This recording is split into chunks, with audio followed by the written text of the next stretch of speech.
নারীর ক্যাশেই হলো ব্যাস, এটা আমার কথা না, এটা সবাইয়ের কথা। এটা আদিকাল থেকেই সবাই বলে এসেছে, আর এটা কিন্তু বাস্তব সত্যি। নারীর যদি চুলেই না থাকে তাহলে কিন্তু দেখতে ভালো লাগে না। যত চুল থাকে ততই কিন্তু দেখতে খুবই লক্ষ্মী লক্ষ্মী ফিল হয়, তাই না? তো চলো আজকে তোমাদের কাছে শেয়ার করি আমি কিভাবে আমার ক্যাশ আর ব্যাস দুটোই ধরে রেখেছি। হ্যালো বন্ধুরা, সবাই কেমন আছো? নিয়ে চলে এসেছি আজকে আরেকটি নতুন ভিডিও। তো আমার চুলের তেল কিন্তু শেষ হয়ে গেছে। তোমরা আমার ভিডিওগুলো যারা দেখো তারা নিশ্চয়ই জানো আমি আমার হোম রেমেডি মানে আমি নিজেই আমার চুলের জন্য তেল বানাই। তো তেলটা মোটামুটি ফুরিয়ে এসেছে, তাই আজকে একটু তেল বানিয়েছি আমি, সেটাই তোমাদের কাছে আমি শেয়ার করছি। তো দেখো এখানে আমি কি কি নিয়েছি। এখানে প্রথমে আমি নিলাম অ্যালোভেরা, মানে অ্যালোভেরা, যে একটা ডগা কেটে নিলাম, ওটাকে আমি কেটে টুকরো টুকরো করে নিলাম। এরপরে একটা বড় সাইজ মিডিয়াম সাইজের একটা পেঁয়াজ নিলাম, 1 চা চামচ পরিমাণ মতো মেথি নিলাম, 1 চা চামচ পরিমাণ মতো কালিজিরা নিলাম, কয়েকটা কারি পাতা নিলাম, 2টো ভিটামিন ই ক্যাপসুল নিলাম। আর আমার গাছের মধ্যে জবা ফুল পেলাম, সেই 2টো জবা ফুলই পেলাম আমি। জবা ফুল চুলের জন্য খুবই ভালো, তাই আমি জবা ফুলটাও নিয়ে নিলাম। আর তেলটা বানানোর পর এই দুটো তেল আমি ওটার সাথে মিশিয়ে নেব, মিশিয়ে আমি স্টোর করে নেব।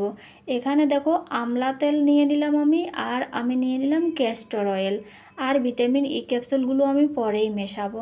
তো চলো তেলটা কিভাবে বানাই সেটা আমি তোমাদেরকে দেখিয়ে দিচ্ছি। তো এই কড়াইটার মধ্যে আমি অলিভ অয়েল নিয়ে নিলাম, আমার কাছে হাফ বোতল অলিভ অয়েল ছিল, ওটা আমি কড়াইতে নিয়ে নিলাম।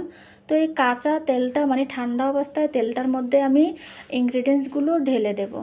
না হলে কি হয়, তেলটা যখন গরমে বসিয়ে দিই না, চুলোতে বসিয়ে দিই না, তেলটা যখন মানে গরম হয়ে যায় না, তখন যদি ইনগ্রিডিয়েন্টসগুলো ঢেলে দিই তখন কি হয়, ওগুলো ফুটতে শুরু করে দেয়, তখন আমাদের কিন্তু শরীরেও কিন্তু ফুটে তেলটা পড়তে পারে, ঠিক আছে?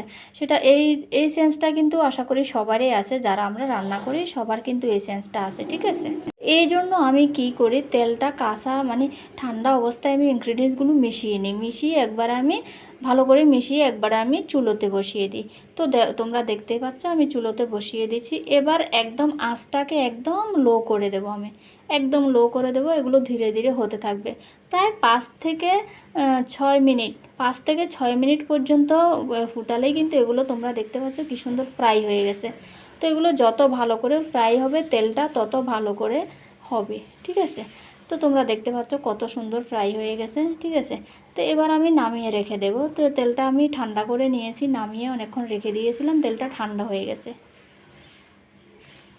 এবার আমি একটা কৌটোর মধ্যে নিয়ে নিব তেলটাকে ছেঁকে, ঠিক আছে? তেলটাকে ছেঁকে নেওয়ার পরে আমি একটু আমলা তেল আর ক্যাস্টর অয়েল আমি আর ভিটামিন 2টো ই ক্যাপসুল আমি কি করব, এটার সাথে মিশিয়ে আমি স্টোর করে রেখে দেব।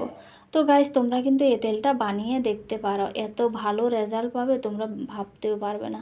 আমি এই তেলগুলোই সবসময় ব্যবহার করে থাকি। আরও অন্য কোনো রেমেডি দিয়েও আমি তেল বানাই, তোমরা আমার ভিডিওগুলো দেখলে কিন্তু বুঝতে পারবে। তোমাদের হাতের কাছে যা থাকবে তা দিয়ে তোমরা তেল বানাতে পারবে। তা আমি যে যে ইনগ্রিডিয়েন্টসগুলো তোমাদেরকে বলবো বা আমি আমার ভিডিওগুলোতে বলেছিলাম বা নেক্সট টাইমও ভিডিও দেব, মোটামুটি তোমাদের হাতের কাছেই থাকে, ঠিক আছে? যেগুলো আমার হাতের কাছেও থাকে। তো এগুলো দিয়ে বানালেই কিন্তু আমাদের ভালো একটা তেল হয়ে যায়, ঠিক আছে? তো এবার আমি এই দুটো তেল মিশিয়ে আমি স্টোর করে রেখে দেবো।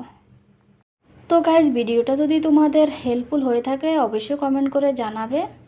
আর সপ্তাহে 1 থেকে 2 বার এই তেলটা তোমরা চুলের মধ্যে অ্যাপ্লাই করবে। অ্যাপ্লাই করার পরে আধা ঘন্টা থেকে 1 ঘন্টা তোমরা রেখে দেবে, রেখে ঘরের কাজ করে নিতে পারো তোমরা।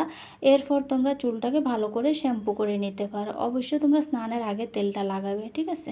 কারণ তেল মাথা দিয়ে রাতে ঘুমালে কী হয়, আমাদের চুলে ফেসের মধ্যে আমাদের পিম্পলস আসার সম্ভাবনা থাকে। তাই স্নানের আগে তোমরা আধা ঘন্টা আগে লাগিয়ে একটু হালকা 5 থেকে 10 মিনিট ম্যাসাজ করবে, এরপরে তোমরা ওয়াশ করে নেবে। আর যে আমি এখানে আমলা তেলটা আমি মেশাচ্ছি, এই আমলা তেলটা কিন্তু আমাদের চুল পেকে যাওয়া কিন্তু রোধ করে। কারো যদি অল্প বয়সে চুল পেকে যায় না, তো ওই চুল পাকা কিন্তু রোধ করে এই আমলা তেলটা। আর যে ক্যাস্টর অয়েল কিন্তু চুলের গ্রোথ আনার জন্য কিন্তু খুবই উপকারী।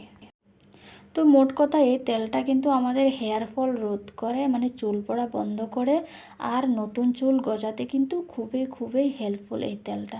তো তোমরা এটা ট্রাই করে দেখতেই পারো। তো পুরো ভিডিওটা দেখার জন্য তোমাদেরকে অনেক অনেক ধন্যবাদ। আর অবশ্যই ভালো লাগলে কিন্তু লাইক করতে ভুলবে না।